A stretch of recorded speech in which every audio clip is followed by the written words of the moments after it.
बड़ी खबर इस वक्त हमें दिल्ली से मिल रही है। भाजपा के संसदीय बोर्ड और चुनावी समिति की घोषणा कर दी गई है। ये बड़ी खबर रूलिंग पार्टी और भारतीय जनता पार्टी के संसदीय बोर्ड, सबसे बड़ी बॉडी भारतीय जनता पार्टी की, ये सबसे बड़ा मंच भारतीय जनता पार्टी का संसदीय बोर्ड का, ये सबसे बड़ी यूनिट होती है और इसकी घोषणा कर दी गई है। इसके अलावा चुनाव समिति की भी घोषणा हो गई है।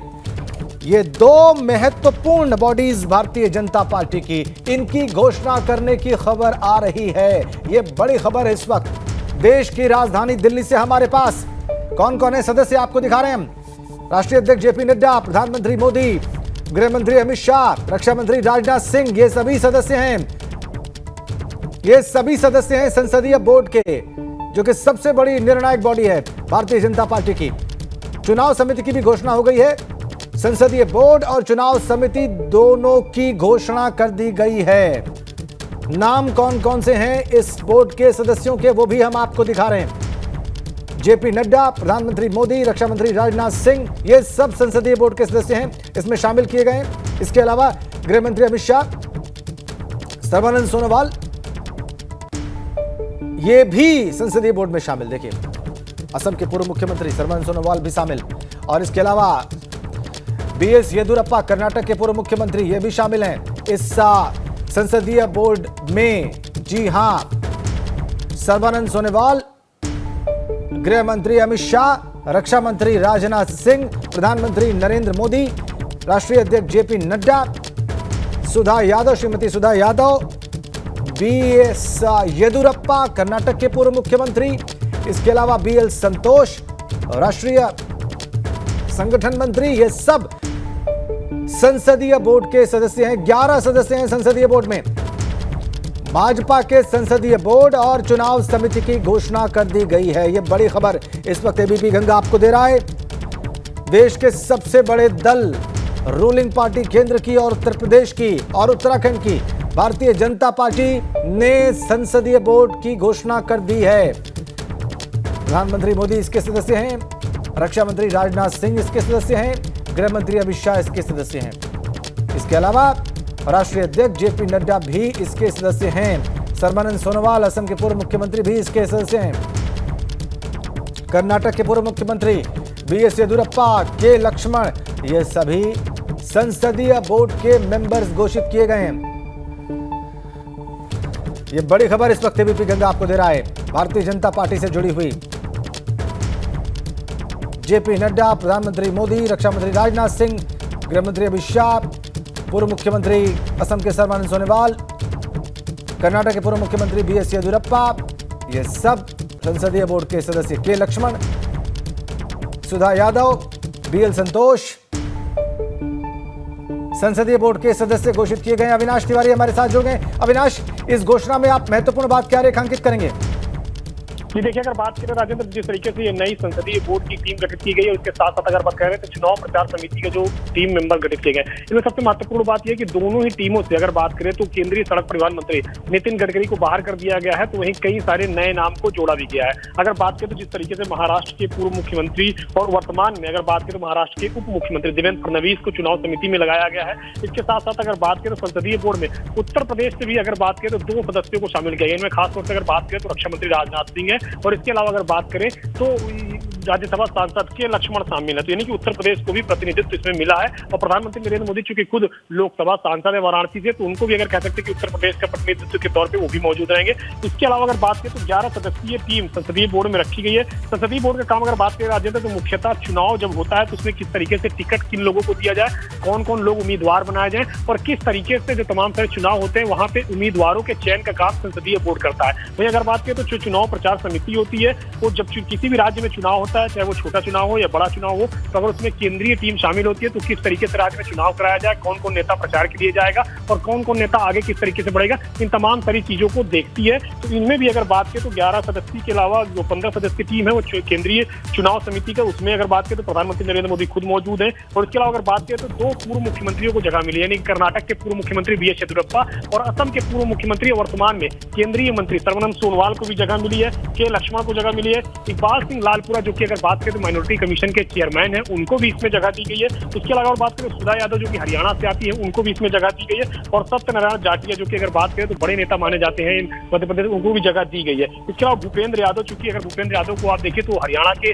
रहने वाले हैं और राजस्थान में भी उनका अच्छा खासी पकड़ है, तो उनको भी इसमें जगह दी गई। केंद्रीय मंत्री है इस वक्त भूपेंद्र यादव, उनको भी जगह दी गई है। ओम माथुर, चूंकि ओम माथुर अगर बात करें तो उत्तर प्रदेश के पूर्व चुनाव प्रभारी रह चुके हैं और 2014 का लोकसभा चुनाव उन्हीं की अगर बात करें उसके बाद उनको प्रभारी बनाया गया। 2014 के लोकसभा चुनाव के बाद उत्तर प्रदेश का प्रभारी बनाया गया था और 2017 के विधानसभा चुनाव में उत्तर प्रदेश के प्रभारी थे, प्रचंड बहुमत मिली थी, उनको भी चुनाव समिति में जगह दी गई है। तो कई सारे ऐसे नाम हैं जिनको अगर बात करें तो इसमें जगह दी गई है, जिनमें खास तौर से अगर बात करें तो महिलाओं का भी प्रतिनिधित्व देखने को मिलता है। इसके साथ साथ अगर बात करें तो तमाम सारे ऐसे बड़े कद्दावर नेता हैं भारतीय जनता पार्टी के जिनको इसमें जगह दी गई। संसदीय बोर्ड की अगर बात करें तो अतीत में शिवराज सिंह चौहान जो कि मध्य प्रदेश के मुख्यमंत्री रहे हैं, उनको इस बार जगह नहीं दी गई है। इसके अलावा केंद्रीय सड़क परिवहन मंत्री नितिन गडकरी, उनको इसमें शामिल नहीं किया गया। इसके अलावा शहनवाज हुसैन जो कि पहले संसदीय बोर्ड में शामिल थे और बिहार के उद्योग मंत्री रहे, उनको जगह नहीं दी गई है। बाकी कुछ नए चेहरे उनकी जगह पे जरूर शामिल किए गए।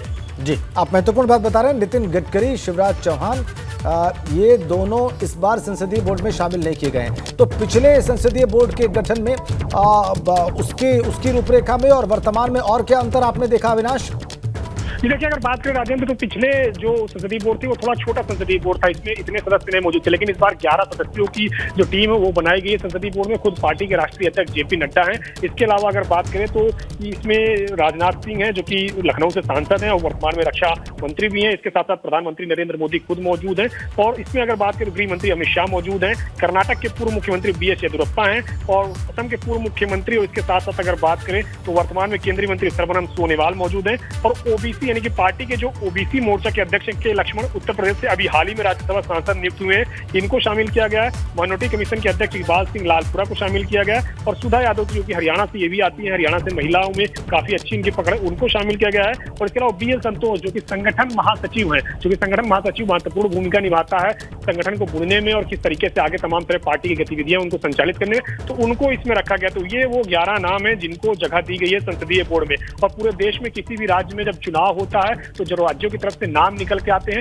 उन पे अंतिम मुहर लगाने का काम संसदीय बोर्ड करता है। यानी कि ये जो 11 सदस्य हैं जिनके नामों की घोषणा की गई है, यही 11 सदस्य भारतीय जनता पार्टी के तमाम सारे उम्मीदवारों के नाम का चयन करेंगे। किसी भी राज्य में चुनाव हो, चाहे अगर बात करें चाहे लोकसभा का चुनाव हो, चाहे वो राज्यसभा का चुनाव हो, चाहे इसके अलावा अगर बात करें तो विधानसभा का चुनाव हो। और आगे जिस तरीके से 2 राज्यों में आने वाले समय में विधानसभा चुनाव है, हिमाचल प्रदेश में और गुजरात में, तो यही 11 सदस्य हैं जो अंतिम फैसला करेंगे कि कौन उम्मीदवार किस विधानसभा क्षेत्र से होगा। उसके बाद 2024 का लोकसभा चुनाव है, तो जाहिर तौर से बात है कि यही 11 सदस्य हो सकते हैं जो चुनाव करें कि कौन से वो 543 सांसद होंगे जो देश भर में सांसद का चुनाव लड़ेंगे। तो ये महत्वपूर्ण चीजें आज जो है भारतीय जनता पार्टी ने घोषित की है। कितने समय के लिए अविनाश इस संसदीय बोर्ड का गठन किया जाता है? इसका कार्यकाल कितना होता है? देखिए अगर बात करें जो पार्टी के राष्ट्रीय अध्यक्ष होते हैं, जब तक वो अध्यक्ष रहते हैं तब तक का उनका कार्यकाल होता है। जब नया राष्ट्रीय अध्यक्ष कोई बनता है तो उसके बाद वो फिर इसमें बदलाव कर सकता है या फिर जरूरत ना हो तो भी जो पुरानी संसदीय बोर्ड की टीम रहती है उसी के साथ वो आगे बढ़ता है। तो ये जो टीम घोषित की गई है, तो ये मान के चलिए कि जब तक जगत प्रकाश नड्डा यानी कि जेपी नड्डा पार्टी के राष्ट्रीय अध्यक्ष है तब तक यही टीम रहेगी। अगर वो इसमें कुछ बदलाव करते हैं तो बाद में वो अपनी ओर से इसकी सूचना देंगे, लेकिन ये टीम तब तक काम करेगी जब तक जेपी नड्डा राष्ट्रीय अध्यक्ष रहेंगे। ठीक है, चुनाव समिति के बारे में और उसके सदस्यों की संख्या के बारे में और महत्वपूर्ण चेहरों के बारे में एक बार फिर से अविनाश बताएं हमारे दर्शकों को। देखिए जो चुनाव समिति है, चुनाव समिति का मुख्यतः जो काम होता है, किसी भी राज्य में अगर चुनाव है जहां पे पार्टी चुनाव लड़ती है तो वहां पे किस तरीके से कौन कौन नेताओं को वहां पे चुनाव प्रचार पे लगाया जाए, किस तरीके से वहां पे बड़े नेताओं की रैलियों का आयोजन किया जाए, किस तरीके से वहां पे जो तमाम सारे राज्य के नेता उनका इस्तेमाल किया जाए, ये काम चुनाव समिति देखती है पूरी तरीके से। और इनमें अगर बात करें तो खुद पार्टी के राष्ट्रीय अध्यक्ष जेपी नड्डा शामिल है, प्रधानमंत्री नरेंद्र मोदी शामिल है, रक्षा मंत्री राजनाथ सिंह शामिल है, गृह मंत्री अमित शाह शामिल है। इसके अलावा बात करें कर्नाटक के पूर्व मुख्यमंत्री BS येदियुरप्पा शामिल है। क्योंकि बीजेपी का इस बार पूरा लक्ष्य साउथ की ओर भी है, क्योंकि दक्षिण में जिस तरीके से बीजेपी पांव पसारना चाहती है तो दक्षिण के भी लोगों को इसमें खासी संख्या दी गई है। खासतौर से अगर बात करें तो ये BS येदियुरप्पा जो कि कर्नाटक के पूर्व मुख्यमंत्री है, उसके अलावा के लक्ष्मण, ये भी अगर बात करें साउथ से आते हैं, आंध्रा से आते हैं, तो इनको भी जगह दी गई है। उत्तर प्रदेश से अभी राज्यसभा सांसद भी नियुक्त हुए हैं। सर्बानंद सोनोवाल जो कि असम के पूर्व मुख्यमंत्री हैं और अभी हाल में केंद्रीय मंत्री इनको बनाया गया 2019 में। अगर बात करें तो जिस तरीके से असम में जब विधानसभा चुनाव संपन्न हुए उसके बाद इनको फिर केंद्र में मंत्री बनाया गया है। इसके अलावा इकबाल सिंह लालपुरा है, सत्यनारायण जाटिया, ठीक है। भूपेंद्र यादव जो कि केंद्रीय मंत्री है उनको बनाया गया है, और देवेंद्र फडणवीस जो कि महाराष्ट्र के वर्तमान में उप मुख्यमंत्री हैं उनको भी जगह दी गई है। आपने एक और महत्वपूर्ण खबर दी अविनाश के देवेंद्र फडणवीस जो कि उप मुख्यमंत्री हैं इस वक्त महाराष्ट्र में, उनको भी चुनाव समिति में जगह दी गई है। 15 सदस्यीय समिति और संसदीय बोर्ड का आकार थोड़ा बढ़ा है, जैसा कि अविनाश बता रहे हैं। वो 11 सदस्यीय है और उसके जो सदस्यों के नाम हैं वो भी लगातार हम आपको दिखा रहे हैं। आपकी स्क्रीन पर वो चेहरे हैं, ये देखिए आप। प्रधानमंत्री राष्ट्रीय अध्यक्ष जेपी नड्डा, रक्षा मंत्री राजनाथ सिंह, गृह मंत्री अमित शाह, और इसके अलावा आपको बताएं कि कर्नाटक के पूर्व मुख्यमंत्री बीएस येदियुरप्पा, असम के पूर्व मुख्यमंत्री सर्बानंद सोनोवाल और राज्यसभा सांसद के लक्ष्मण, ये बीएल संतोष जो कि संगठन महासचिव हैं केंद्रीय, ये सभी संसदीय बोर्ड के सदस्य घोषित किए गए हैं। और ये चेहरे हम आपकी स्क्रीन पर रखे हुए हैं। 11 सदस्यों का संसदीय बोर्ड और सबसे बड़ी बॉडी है भारतीय जनता पार्टी की, ये सबसे बड़ी बॉडी। ये देखिए आप, चेहरे भी हम आपको दिखा रहे हैं। वो लिस्ट जो भारतीय जनता पार्टी ने ऑफिशियली आधिकारिक तौर पर जारी की है वो भी हम आपकी स्क्रीन पर रखे हुए हैं। मध्य प्रदेश के मुख्यमंत्री शिवराज चौहान इस बार शामिल नहीं किए गए हैं संसदीय बोर्ड में। इसके अलावा सड़क और परिवहन मंत्री नितिन गडकरी शामिल नहीं किए गए हैं इस संसदीय बोर्ड में। इस बार आकार भी थोड़ा बड़ा किया गया है इस बार, और ये महत्वपूर्ण होगा। बहुत संभव है कि संसदीय बोर्ड चुनाव करे उन नामों का जो कि भारतीय जनता पार्टी के टिकट पर आने वाला लोकसभा चुनाव और आने वाले राज्यों के विधानसभा चुनाव लड़ेंगे। 10 अन्य सदस्य जिनमें से एक संसद में पार्टी का नेता होना चाहिए, ये संसदीय बोर्ड का आकार होता है। एक सदस्य पार्टी का महासचिव। तो ये हम आपको बता रहे हैं कि फॉर्मूला क्या है जिस पर भाजपा के संसदीय बोर्ड का गठन होता है, और सदस्य कौन कौन से शामिल किए गए हैं वो भी हम आपको दिखा रहे हैं। उनके नाम भी आप देख रहे हैं और उनकी तस्वीरें भी हम आपको दिखा रहे हैं। बीएस येदियुरप्पा और के लक्ष्मण इस टीम का हिस्सा है, इकबाल सिंह लालपुरा इस टीम का हिस्सा है, सुधा यादव हरियाणा से आती हैं वो भी इस टीम का हिस्सा है, सत्यनारायण जटिया और बीएल संतोष, ये 11 सदस्य हैं संसदीय बोर्ड में कुल। भाजपा के राष्ट्रीय अध्यक्ष पहले सदस्य होते हैं, ये हम आपको बता रहे हैं। और अविनाश तिवारी के पास चलेंगे, उनके पास ये पूरी लिस्ट है, वो हमें और ज्यादा बारीक जानकारियां देंगे चुनाव समिति के बारे में भी और संसदीय बोर्ड के बारे में भी। तो अविनाश, एक बार फिर से हमारे दर्शकों को बताइए कि ये जो संसदीय बोर्ड होता है इसका कार्यकाल कितने समय का होता है, और जो चुनाव समिति होती है उसकी भूमिका क्या होती है, उसमें कितने सदस्य शामिल किए गए हैं, और सबसे बड़े चेहरे चुनाव समिति में कौन? देखिए, अगर बात करें राजेंद्र, सबसे पहले मैं संसदीय बोर्ड के बारे में आपको जानकारी देता हूं। संसदीय बोर्ड का मुख्यतः काम होता है कि देश में अगर कहीं भी चुनाव हो रहा है और पार्टी अगर उस जगह चुनाव लड़ रही है तो वहां पे उम्मीदवारों के चयन में अंतिम मोहर संसदीय बोर्ड ही लगाता है। चाहे अगर बात करें वो विधानसभा का चुनाव हो, लोकसभा का चुनाव हो, या फिर राज्यसभा का चुनाव हो, या फिर किसी भी तरीके से चुनाव हो, अगर पार्टी वहां पर लड़ रही है तो अंतिम मोहर केंद्रीय संसदीय बोर्ड ही लगाता है। इसमें अगर बात करें तो 11 सदस्यों को रखा गया है, और खासतौर से अगर बात करें तो इन 11 सदस्यों में पहले अगर बात करें इनका कार्यकाल जो होता है वो जो पार्टी का राष्ट्रीय अध्यक्ष जब तक रहता है तब तक ये संसदीय बोर्ड रहता है। अगर इसमें कोई बदलाव करना होता है, यानी कि किसी सदस्य को बाहर करना होता है या किसी नए सदस्य को अंदर लाना होता है, तो पार्टी के राष्ट्रीय अध्यक्ष के पास ये अधिकार होता है कि वो अपनी ओर से नए सदस्य को जोड़ सकता है, पुराने सदस्य को हटा सकता है। तो यानी कि ये जो नई संसदीय टीम का गठन हुआ है, संसदीय बोर्ड का गठन हुआ है, इसमें अगर बात करें तो ये तब तक रहेगी जब तक कि पार्टी के राष्ट्रीय अध्यक्ष जेपी नड्डा रहेंगे। तो जाहिर तौर से बात है कि 11 सदस्यीय जो संसदीय बोर्ड की टीम बनाई गई है, इसमें जो सबसे बड़े चेहरे अगर खासतौर से बात करें तो खुद प्रधानमंत्री नरेंद्र मोदी शामिल हैं, खुद गृह मंत्री अमित शाह शामिल है, पार्टी के राष्ट्रीय अध्यक्ष जेपी नड्डा शामिल है। इसके अलावा अगर बात करें तो रक्षा मंत्री राजनाथ सिंह शामिल है, और इसके अलावा अगर बात करें तो जिस तरीके से भारतीय जनता पार्टी के ओबीसी मोर्चे के जो चेहरे हैं के लक्ष्मण, इनको हाल ही में अगर बात करें तो पार्टी ने उत्तर प्रदेश से राज्यसभा भी भेजा है, ये भी शामिल है। कर्नाटक के पूर्व मुख्यमंत्री बीएस येदियुरप्पा, चूंकि भारतीय जनता पार्टी का ड्रीम है कि कर्नाटका के साथ साथ साउथ में जो तमाम सारे अन्य स्टेट है वहां पे भी किस तरीके से कमल खिलाया जाए और ज्यादा से ज्यादा संख्या में वहां पे भी लोकसभा और विधानसभा की सीट जीत जा सके, तो इसलिए साउथ को भी प्रेफरेंस दिया गया है। इसके अलावा नॉर्थ ईस्ट से अगर बात करें तो असम के पूर्व मुख्यमंत्री सर्बानंद सोनोवाल को इसमें रखा गया, जो कि वर्तमान में केंद्रीय मंत्री भी हैं, उनको रखा गया। सुधा यादव, चूंकि हरियाणा की अगर बात करें तो हरियाणा से सुधा यादव आती है और महिलाओं के बीच में इनकी अच्छी पकड़ है, इनको भी रखा गया। सत्यनारायण जाटिया जो कि मध्य प्रदेश से आते हैं, उनकी अच्छी पकड़ है, पूर्व में केंद्रीय मंत्री रहे, अटल बिहारी वाजपेयी सरकार में भी काम किए हैं, तो उनको भी अगर बात करें तो इस टीम में रखा गया है। और इसमें अगर खासतौर से बात करें राजेंद्र, तो 2 सदस्य जो रहे हैं उनको अगर बात करें तो नए संसदीय बोर्ड का जो गठन हुआ उनसे बाहर किया गया। मध्य प्रदेश के मुख्यमंत्री शिवराज शिवराज सिंह चौहान, उनको नई टीम में जगह नहीं दी गई है। इसके अलावा केंद्रीय सड़क परिवहन मंत्री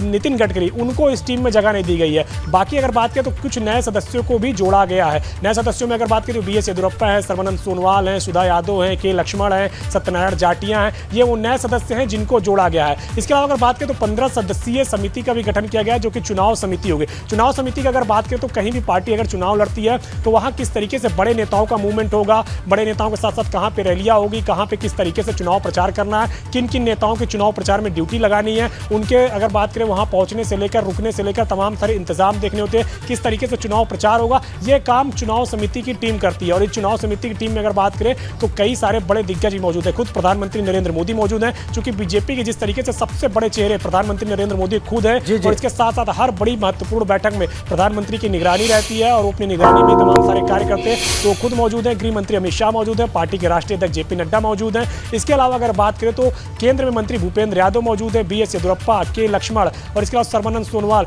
ये भी मौजूद है। महाराष्ट्र के वर्तमान में उप मुख्यमंत्री और पूर्व मुख्यमंत्री देवेंद्र फडणवीस वो भी मौजूद है। चूंकि अभी अगर बात करें तो हाल ही में जिस तरीके से गोवा में चुनाव संपन्न हुआ है, उत्तर प्रदेश के साथ साथ गोवा में विधानसभा का चुनाव हुआ था और वहां का प्रभारी देवेंद्र फडणवीस थे और वहां पे एक बार फिर से भारतीय जनता पार्टी की सत्ता आई है, कमल खिला है, पहले से ज्यादा सीट आई है। तो उनको कहीं ना कहीं पुरस्कृत किया गया और केंद्रीय टीम में लाया गया है, चुनाव समिति में रखा गया है। और यहाँ पे उनको ला करके अगर बात करें तो जिम्मा दिया गया कि देश भर में जहां जहां भी चुनाव होंगे उनके संचालन की भी जिम्मेदारी वो देखे। चूंकि अभी हाल ही में अगर बात करें तो आने वाले समय में गुजरात में और इसके साथ साथ हिमाचल प्रदेश में विधानसभा चुनाव होने हैं, तो वहां पे तमाम सारे उम्मीदवारों के चयन का जो काम है वो संसदीय बोर्ड करेगा। और इसके अलावा अगर बात करें तो जो वहां पे चुनाव प्रचार का है, जो जिस तरीके से वहां पे चुनाव प्रचार होना है, किस तरीके से वहां पे बड़े नेताओं के लिए ये पूरा काम चुनाव समिति की टीम देखेगी। चूंकि संसदीय बोर्ड अगर बात करें तो सबसे आखिर में बैठती है और सबसे आखिर में तमाम सारे उम्मीदवारों का चयन करती है। बीजेपी की जो हायरार्की है उसमें अगर बात करें तो सबसे पहले जो राज्य की टीम है वो अपनी ओर से नाम को स्क्रूटनी करके नाम का चयन करती है कि एक विधानसभा सीट में कितने दावेदार हो सकते हैं। एक दावेदार भी हो सकता है, 2, 3,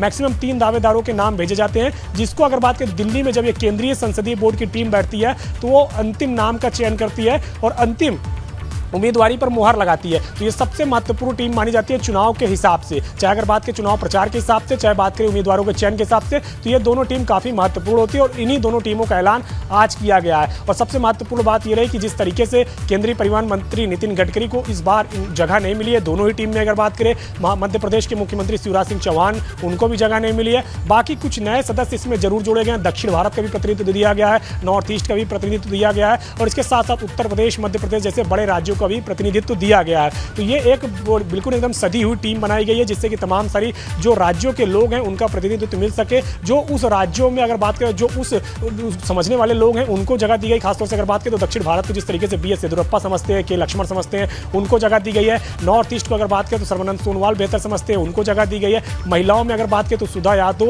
और इसके अलावा वनिथी को, इनको जगह दी गई है। तो इन तमाम सारी एक सामंजस्य बनाया गया कि जिससे कि उस क्षेत्र को समझने वाले, उस राज्य को समझने वाले तमाम सारे सदस्य मौजूद हैं, जिससे कि बेहतर उम्मीदवारों का चयन हो सके और बेहतर चुनाव प्रचार हो सके। इसी को मद्देनजर रखते हुए यह टीम की घोषणा की गई है। कई नए चेहरे जोड़े गए हैं। पुराने चेहरों में अगर बात करें तो शिवराज सिंह चौहान, नितिन गडकरी और शहनवाज हुसैन, इनकी अगर बात करें इनका एग्जिट किया गया है, लेकिन एंट्री कई सारे नए चेहरों को राजेंद्र दी गई है। ठीक है, आप कह रहे हैं कि कई नए चेहरों को जगह दी गई है और ये आने वाले चुनाव में उनकी भूमिका को देखते हुए दी गई है, उनके एक्सपर्टीज को देखते हुए दी गई है, उनके अनुभव को देखते हुए दी गई है। जैसे सर्बानंद सोनोवाल को जगह मिली है, जैसे BS येदियुरप्पा को जगह मिली है, जैसे के लक्ष्मण को जगह मिली है। और ये इसलिए कि आने वाले समय में किन राज्यों में चुनाव है और किन चीजों पर फोकस करना है और इन लोगों का अनुभव क्या है, इसी को ध्यान में रखते हुए दी गई है। और चुनाव समिति में क्या जो ज्यादा सदस्य हैं वो जोड़े गए हैं? जैसे आपने कहा 15 सदस्य हैं अविनाश, तो क्या संसदीय बोर्ड के अतिरिक्त 4 सदस्य और रखे गए हैं चुनाव समिति के लिए? अगर बात करें तो जिस तरीके से संसदीय बोर्ड का जो काम होता है, संसदीय बोर्ड का काम होता है उम्मीदवारों के नाम का अंतिम चयन करना, यानी कि जो भी उम्मीदवार हो, चाहे वो लोकसभा चुनाव के लिए हो, चाहे विधानसभा चुनाव के लिए हो, उनमें किसी भी प्रत्येक विधानसभा सीट से या प्रत्येक लोकसभा सीट से जो अंतिम उम्मीदवार होता है उसका चयन किया जाता है। और एक बार संसदीय बोर्ड जब नाम तय कर देती है तो उसी के नाम की घोषणा होती है बतौर प्रत्याशी के रूप में। लेकिन चुनाव प्रचार समिति जो है इसका काम बिल्कुल अलग होता है, बिल्कुल अलग होता है, क्योंकि चुनाव प्रचार समिति का पूरा काम होता है कि जिस दिन से चुनाव का प्रबंधन करना, अविनाश, चुनाव का प्रबंधन करना चुनाव समिति का कार्य होता है। बिल्कुल ठीक कहा आपने। और चुनाव समिति का जो कार्य है, चुनाव का प्रबंधन, उसमें चुनाव प्रचार भी एक बड़ी बात होती है, जाहिर सी बात है, और वो सारा कार्य चुनाव समिति ही देखती है। तो बड़ी खबर आप दे रहे हैं अविनाश के, दोनों ही चीजों का गठन हो गया है, इसकी घोषणा हो गई है और ये बहुत महत्वपूर्ण है आने वाले चुनाव के मद्देनजर, चाहे वो विधानसभा के हो या 2024 का लोकसभा चुनाव हो, लोकसभा का आम चुनाव हो।